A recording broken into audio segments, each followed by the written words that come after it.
Aliyekuwa bondia wa ngumi za kulipwa ambaye kwa sasa anafanya tour boxing za maonesho, Floyd Mayweather, kupitia kwenye ukurasa wake wa Instagram amekuwa kisha picha na video zikimuonesha akiwa Honduras huko Amerika ya Kati akiwa anakula bate pamoja na timu yake. Sasa kuna hii post ambayo ina masaa zaidi ya 5 ambayo alishare ikimuonesha akiwa ana cruise kwenye boti, ni kama kwenye mfereji wa mto, akiwa na timu yake ambayo alikuwa akimrekodi. Lichokuwa kwenye video inaonekana peke yake kwenye sehemu ambayo ameketi akiwa amevalia mavazi ambayo ni ya kijani, lakini pia boti yenyewe ikionekana kuwa kijani.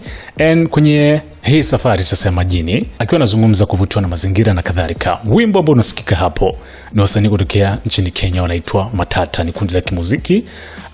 Wimbo unaitwa Oversized T-shirt ambao waliwashirikisha kundi la muziki la Sauti Sol kutokea hapo Kenya. So hii imekuwa ni habari positive kwa mashabiki, licha kuwa hii ni kazi ambayo ilitoka mwaka 2022.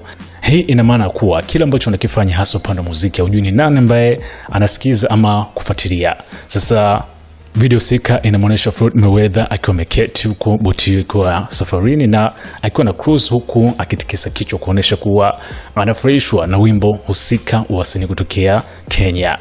Licha kwa sauti ya wimbo husika sitokuachia hapo uweze kusikia kutokana na masuala copyright, lakini ufahamu tu hii imekuwa ni habari nzuri sana kwa Wakenya. Kwenye Matata wenyewe walikuja kwenye comment section na kuandika to oversized t-shirt title ya ngoma na kusema in the last slide mama we made it. Yani hapo anasema kwamba kwenye hizi slide, kwenye comparison hizi posti, slide ya 3 wimbo umeweza kusikika na kusema kwamba mama tumeweza kufanikisha hili kama sehemu tu ya kufurahia mafanikio hiyo kazi.